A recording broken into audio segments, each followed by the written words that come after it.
एक बेलपत्र, 3 शमी पत्र।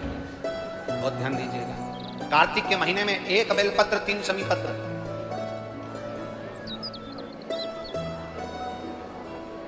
कार्तिक के महीने की दोनों अष्टमी में से किसी भी अष्टमी पर, चाहे उजाले की हो चाहे अंधेरे की, शुक्ल पक्षी की हो चाहे कृष्ण पक्ष की, 1 बेलपत्र, 3 शमी पत्र।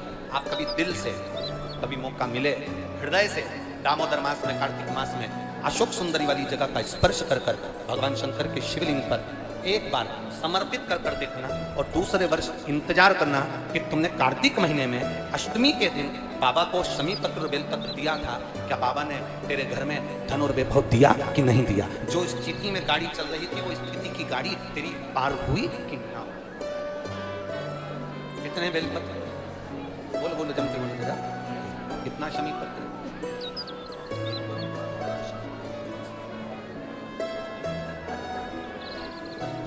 स्मरण में लाइए। बस ये जो कार्तिक महीने में दामोदर मास में आप 1 बेलपत्र और 3 शमी पत्र अष्टमी के दिन, चाहे शुक्ल पक्ष की हो चाहे कृष्ण पक्ष की हो, दोनों अष्टमी में से किसी भी अष्टमी को जब आप समर्पित करें तो चंपेश्वर महादेव का नाम लेकर, कौन से महादेव?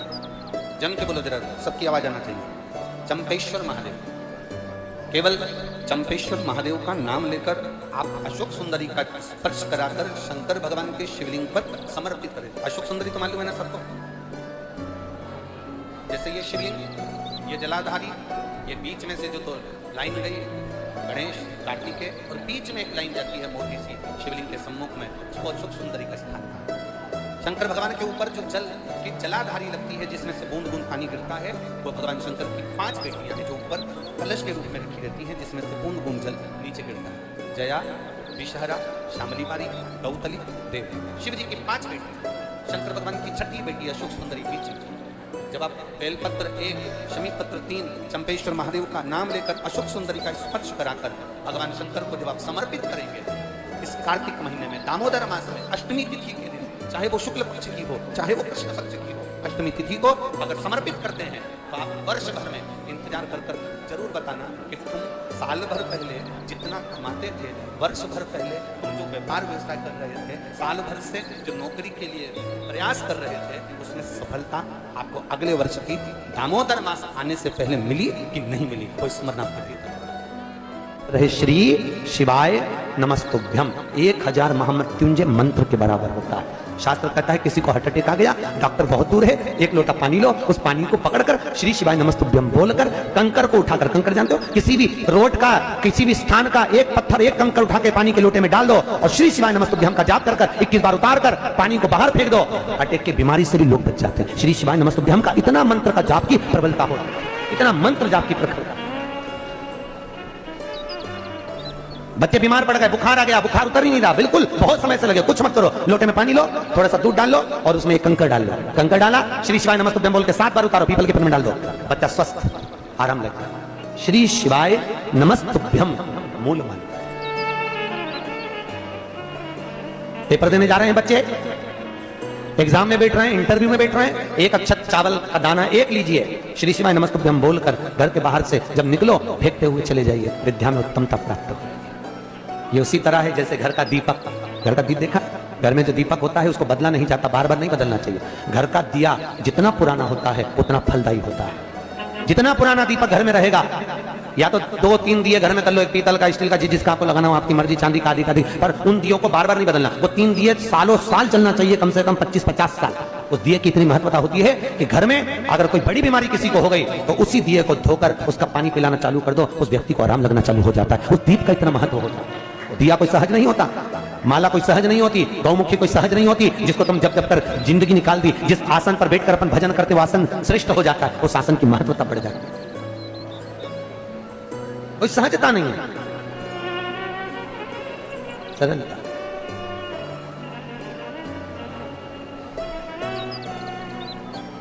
हमारे यहाँ तो अग्रवाल जी, हमारे यहाँ शिव महापुराण की कथा जो उस एरिया में होती है, आंध्रा साइड में होती है या गुजरात, राजस्थान, एमपी साइड में होती है, तो जहां पर व्यास वक्ता बैठता है वहां पर जजमान रोज आसन बिछाता है, रोज उठाता है।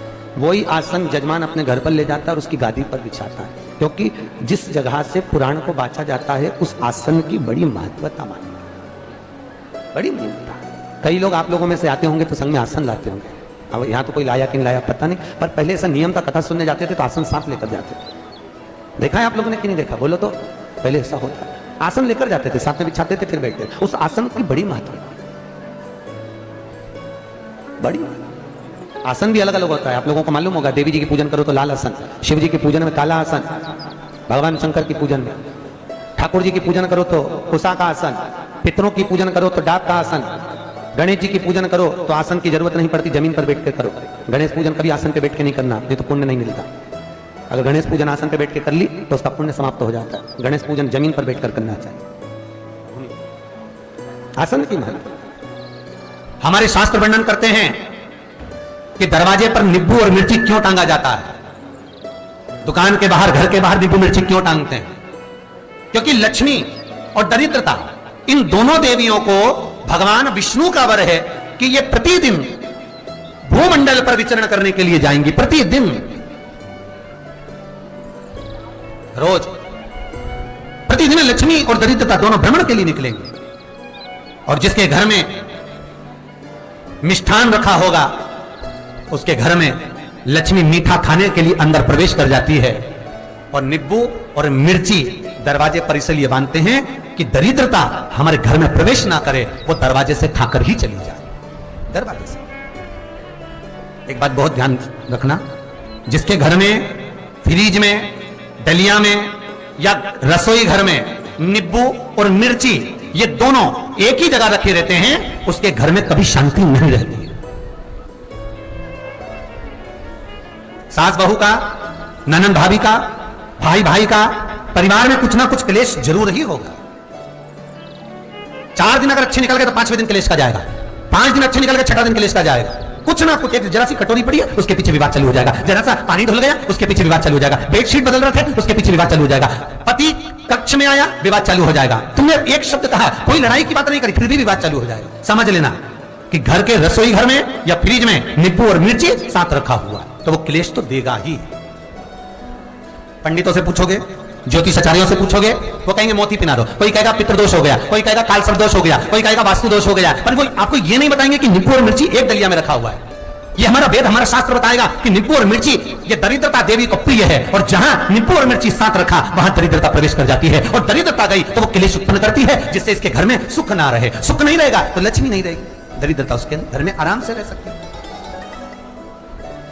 अब बहुएं कहीं किसी से पूछ रही, सास किसी से पूछ रही, हमारे घर में शांति नहीं, हमारी बहू बहुत अच्छी थी पहले, बहुत क्लेश करती है, हमारी सास बहुत अच्छी थी, बहुत क्लेश करती है। घर में विवाद इतना ज्यादा होता है गुरुजी, जरा सी बात के पीछे विवाद होगा इतना बड़ा फैल जाएगा, पति पत्नी में जरा सी बात होगी इतना बड़ा फैलाना हो जाएगा, बच्चों को थोड़ा सा समझाओ इतना बड़ा फैलाना हो जाएगा। कारण क्या है? उसका कारण है तुम्हारे घर में जरूर एक डलिया के अंदर नींबू और मिर्ची या फ्रिज के एक बॉक्स के अंदर नींबू और मिर्ची रखा हुआ है, उसका क्लेश तुम्हारे यहां रहेगा ही,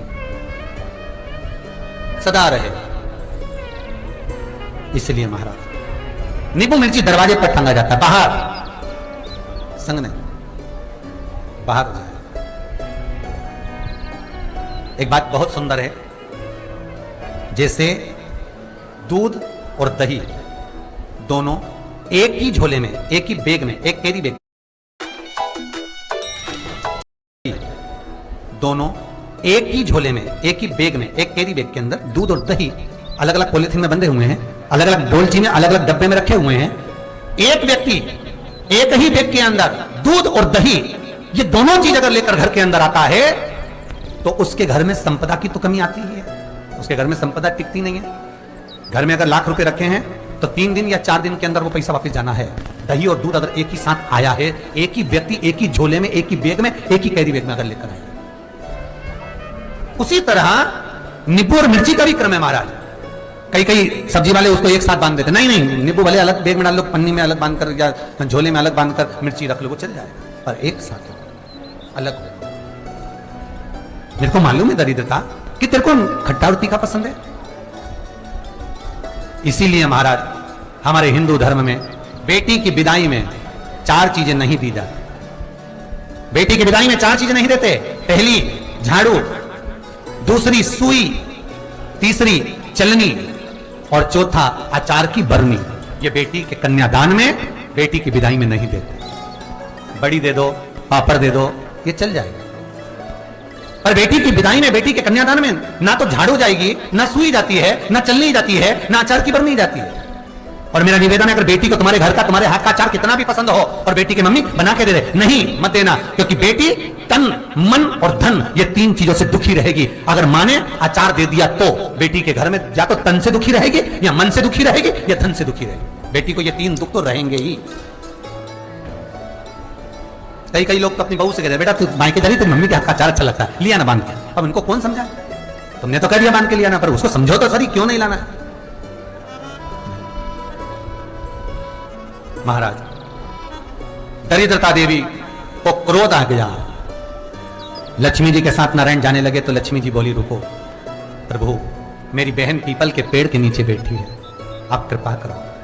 भगवान विष्णु ने कहा, सुनो लक्ष्मी, लक्ष्मी और नारायण इस पीपल के वृक्ष के नीचे आकर दरिद्रता देवी से मिले हैं। 7 दिन तक, पूरे सप्ताह पीपल के वृक्ष के नीचे लक्ष्मी और नारायण का वासा होगा।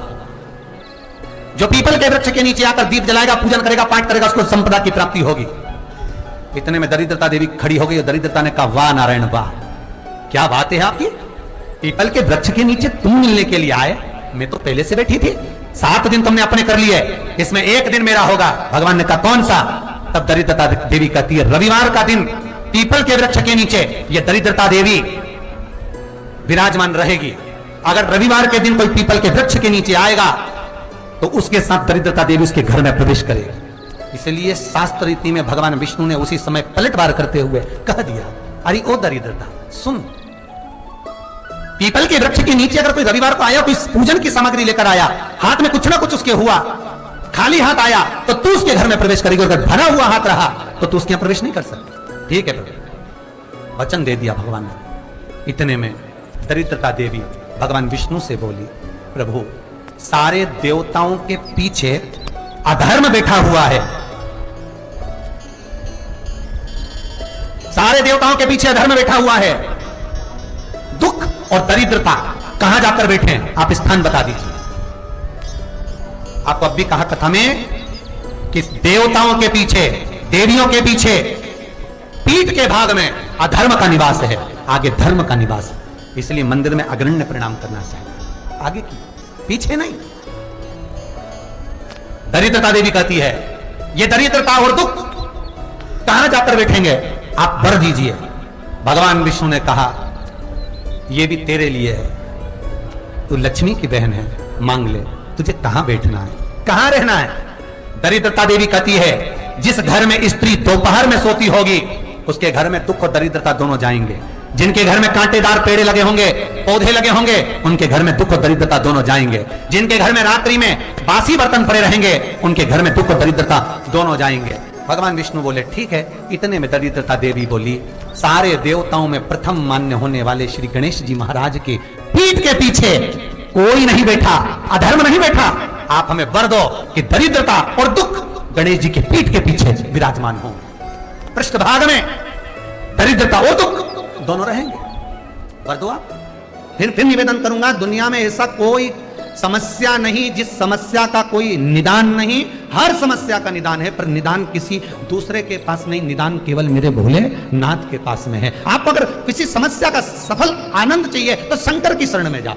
आपको सीहोर आने की भी जरूरत नहीं है, आपको हमसे मिलने की जरूरत नहीं है, आपको पंडित प्रदीप मिश्रा के पास नहीं आना, आपको किसी बाबा जोगी के पास नहीं जाना, आपको किसी के बेल भभूति लेने नहीं जाना, आपको तो शिव के पास जाना। जो शंकर की वस्तु है उसको स्वीकार करो, बस शंकर की वस्तु को स्वीकारिए।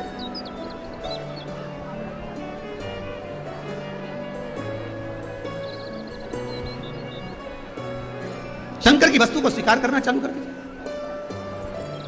अरे भाई, शिव महापुराण की कथा तो यहां तक कहती है, यहां तक वर्णन कर रही है, जिस व्यक्ति की नौकरी नहीं लगती, सर्विस नहीं लगती, हर जगह पर अप्लाई कर रहा है, बार बार इंटरव्यू देने जा रहा है, लगातार उसको अगर सफलता प्राप्ति नहीं हो रही है तो धतूरा ढूंढो। धतूरा कहीं बाजार में नहीं मिलेगा, किसी वृक्ष से धतूरा तोड़ लिया, कुछ मत चढ़ा, तू शंकर जी के मंदिर में जाकर तेरा नाम और गोत्र बोल और शिव जी को धतूरा चढ़ाना चालू कर दे और बाबा से विनती कर, धतूरा चढ़ाना चालू कर। अब धतूरा कोई बहुत कीमती होता है क्या, बहुत पैसे का मिलेगा क्या? कहीं पे मिल जाएगा। धतूरा तोड़ और चढ़ा शंकर जी को। रोज नियम बना ले कि एक धतूरा मैं शंकर जी को चढ़ाऊंगा, प्रतिदिन चढ़ाऊंगा, शिव जी से जाकर निवेदन करूंगा प्रतिदिन। शंकर जी की प्रिय वस्तुओं में धतूरा, बेलपत्र आदि आदि की तो है, क्या है। चढ़ा रोज एक धतूरा, फिर वही धतूरा जिसकी यहां तू इंटरव्यू देने जा रहा है उसी के सिर पे चढ़ गया, जो तूने शिव जी के चढ़ाया वही धतूरा वहां चढ़ा, तो क्यों चिंता करता है। जो बच्चा बुद्धि से विकलांग हो, विद्या में कमजोर हो, परीक्षा हॉल में पेपर देते समय भूल जाता, विवेक काम ना करता, तो निवेदन है किसी भी पूर्णिमा की रात्रि को 12 बजे गाय के, गौ माता देसी गाय के जो 4 थन होते हैं, उन 4 थन में से जो आगे के थन होते हैं, 2 पीछे की ओर होते हैं, 2 आगे की ओर होते हैं, तो जो आगे के 2 थन है उस थन का दूध निकलवा लिया जाए और उस दूध का कोई भी मीठा पदार्थ बनाओ तो ठीक है, ना बनाओ तो उसी दूध में शक्कर मिलाकर पूर्णिमा की रात्रि को, जो विवेक से कमजोर हो, बुद्धि से कमजोर हो, जा याद करा हुआ सब भूल जाते हो, या आपके लिए भी है कोई चीज रखते हो भूल जाते हो, विवेक याद नहीं रहता, बुद्धि में इतना प्रबल बल नहीं आ पाता, याददाश्त कमजोर होती चली जा रही, तो किसी भी पूर्णिमा की रात्रि को 12 बजे गाय के आगे के 2 थन का दूध, उसमें कोई पदार्थ शक्कर गुड़ कुछ भी मिलाकर भगवान के चंद्रदेव की साक्षी में उसको पिला दिया जाए। महाराज बार बार पिलाने की जरूरत ही नहीं पड़ेगी, एक ही बार में काम कर जाएगा और विवेक पूर्ण तरह से कार्य करने लगेगा। देसी गाय के आगे के 2 थन का दूध बड़ा प्रबल होता है।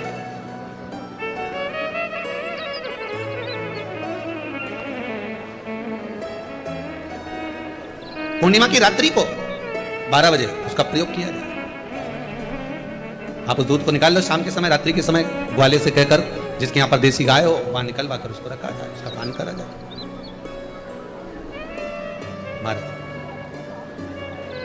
रोग बीमारी में प्रबलता, तो मां यशोदा जी जग कल्याण के लिए पूछ रही है, संपूर्ण विश्व के कल्याण के लिए।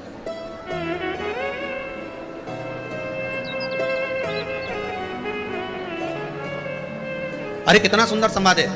स्कंद पुराण में समुद्र मंथन की तिथि, नक्षत्र, घड़ी, पल सब कुछ लिखा हुआ है कि समुद्र मंथन के लिए देवताओं ने इंतजार करा था। कब? जब चंद्र का प्रभाव पूर्ण हो। जब चंद्र का प्रभाव पूर्ण होगा तब जो मंथन होगा, उस मंथन का जो सुख होगा वो जीवन को आनंद दे जाएगा। हो सकेगा तो कल की कथा में मंथन के लिए जो समय स्कंद पुराण में कहा गया कि ये समय में चंद्र प्रबल होगा, उस चंद्र की प्रबलता में मंथन का कार्य प्रारंभ करा जाए, देवता और राक्षस मिलकर मंथन करें। कल की कथा में वो पल, वो समय भी बताएंगे कि स्कंद पुराण में ये जगह पर ये चीज लिखी है। क्यों इंतजार कर रहे हैं कि चंद्र प्रबल हो तब हो? क्यों भीष्म पितामह इंतजार करते हैं कि सूर्य उत्तरायण हो तब जाऊं?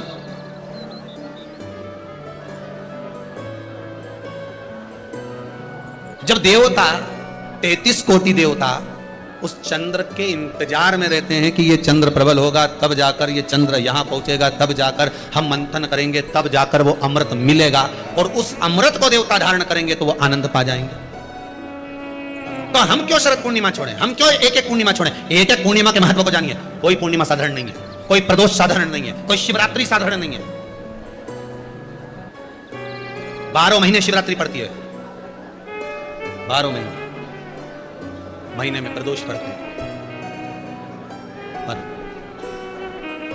12 महीने हम उसका महत्व ही नहीं जान पाते। आज भी नियम है महाराज, आप कोई बहुत बड़ा काम करने जा रहे हो, बहुत बड़ा यज्ञ अनुष्ठान, विवाह, शादी आदि आदि फंक्शन करने जा रहे हो, 4 दिन 8 दिन के लिए आप घर से बाहर जा रहे हो और आपको लगता है कि घर में ताला कैसे लगाएं, तो निवेदन है एक तांबे के कलश में जल भर लीजिए और जल भरकर उसमें थोड़ी सी काली तिल डाल दीजिए, भूतेश्वर शिव का नाम लेकर। कौन से शिव का? भूतेश्वर, शमशानवासी भूतेश्वर शिव का नाम लेकर काली तिल डाल दीजिए, कलश को प्लेट से ढक दीजिए, घर के किसी भी भाग में उसको रख दीजिए। उसके बाद आप चले जाए। किसी की सामर्थ्यता नहीं है कि उस घर में कोई पांव रखे, किसी की सामर्थ्यता नहीं है। और अगर कोई भूले से पांव भी रख दिया तो 22 दिन या 21 दिन के अंदर उसको, जैसे लोगों को हवा आती है, बस उसको चक्कर आना चालू हो, बाल खोल खोल के घुमा मिलेगा। शास्त्र प्रमाण करता है हमारा भूतेश्वर शिव। ये कलश जो होता है ना, जल का जो पात्र होता है, ये साधारण नहीं होता, सहज नहीं होता महाराज। आप सबको मालूम होगा कि एक बार भगवान राम जी महाराज को, लक्ष्मण को, लंकाधिपति रावण जो था, उस लंकाधिपति रावण ने देखा कि मेरी सेना जब हारने लगी, मेरी सेना जब हार रही है, तो लंकाधिपति रावण ने अहिरावण को बुलाया, मायावी अहिरावण, और अहिरावण को बुलाकर कहा, भाई अहिरावण, मेरी सेना हार रही है, तू ऐसा करके सबको शपथ कर। अहिरावण ने ऐसा चाल चला कि सबको बेहोश कर दिया, सबको मूर्छा दे दी अहिरावण ने, और राम और लक्ष्मण को उठाकर अहिरावण पाताल में ले गए। यह अहिरावण देवी की आराधना करता था, और वो भी जगदम्बा काली की आराधना। रावण शिव की आराधना करता था, विभीषण नारायण की आराधना करता था, और अहिरावण जगदम्बा की आराधना करता था। अब अहिरावण राम और लक्ष्मण को ले जाकर पाताल में छुपा दिया। चारों तरफ हाहाकार मच गई। विभीषण को लगा आखिर हुआ क्या, ये सब सो गए, बेहोशी में पड़े हुए हैं, इनको मूर्छा आ गई, क्या हुआ क्या है। तब विभीषण के पास में श्री हनुमान जी महाराज आए। केवल दो ऐसे थे जिनको मूर्छा नहीं चाहिए, विभीषण और एक हनुमान, क्योंकि हनुमान शिव का अवतार, रुद्र का अवतार, शंकर का एक स्वरूप, बेहोशी नहीं चाहिए। हुआ क्या, विभीषण ने कहा, हनुमान बस मैं इतना सा पूछना चाहता हूं कि मेरे ऊपर तो माया चलती नहीं, पर तुम्हारे ऊपर माया नहीं चली, इसका कारण क्या। हनुमान जी ने कहा, मेरे ऊपर माया आ भी नहीं सकती, क्योंकि मैं रुद्र का अवतार हूं, शंकर का अवतार। यदि आप शंकर का अवतार हो तो उस शंकर को याद कर बताओ कि राम और लक्ष्मण गए कहां हैं। हनुमान जी महाराज ने उसी समय पर अपने इष्ट भगवान राम का स्मरण कर शंकर भगवान को जानने के लिए तुरंत हनुमान कहां पहुंचे, जहां पर जितने रावण के सैनिक मरते थे और उनका जहां अंतिम संस्कार होता था, उस शमशान में पहुंच गए हनुमान। और हनुमान जी महाराज जहां रावण के सैनिक का अंतिम संस्कार हो रहा था, उस शमशान में जहां भूतेश्वर बैठा हुआ था, मेरा भूतनाथ, मेरा भगवान भोला भंडारी बैठा हुआ था, हनुमान जी ने लायझॉल फिनाइल पेक्षा बेटर झालं तर स्वतःचं नाव बदलून टाके। हे त्रिकालदर्शी, हे चिलम्बासी, हे कुबेर का भंडार भरने वाले कुबेरेश्वर, कृपा करिए बता दीजिए कि राम कहां है। भूतेश्वर खड़े होकर बोले, हनुमान मैं तेरे साथ चलता हूं, तेरे भीतर समाहित होकर पताल में चल।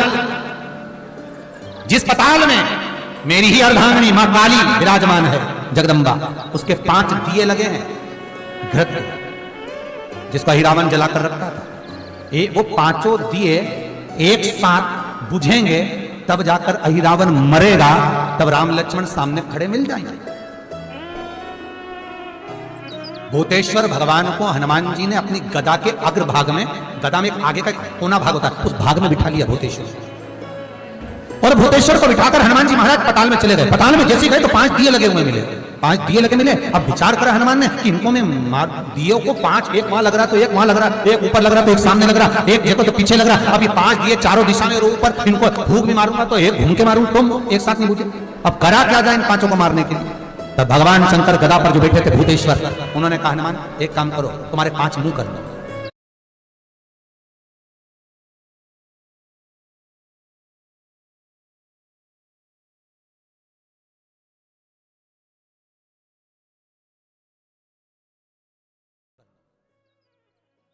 हनुमान जी का पंचमुखी अवतार, तुम अपने 5 मुख करो। और हनुमान जी महाराज ने अपने 5 मुख कर लिए। नरसिंह का अवतार, बराह का अवतार, ऐसे 5 मुख हनुमान जी महाराज ने करे। गरुड़ अवतार, हनुमान जी ने ऐसे 5 मुख बनाए, एक ऊपर, एक उत्तर, दक्षिण, पूर्व, पश्चिम के मुख बनाकर शंकर भगवान गदा पर थे, गदा सम्मुख में रखकर भगवान शिव बोले मार फूंक, और हनुमान जी ने जो फूंक मारी, 5 दिए एक साथ बुझ गए। राम और लक्ष्मण सामने खड़े मिल गए, सामने खड़े।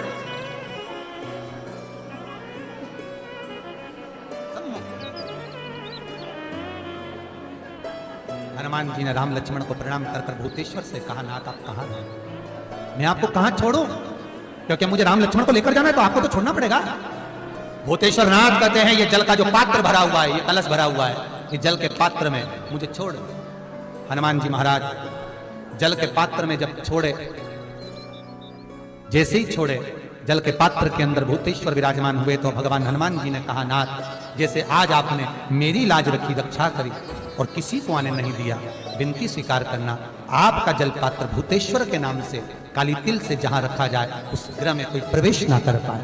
शिव जी ने वचन दे दिया, मेरी चंडियां 64 योगनियां, डाकनी, पिशाचनी, चुड़ैल और भूत इस कलश के विराजमान होते ही सर्वस्व फैल जाते हैं, फिर अंदर कोई नहीं आ सकता।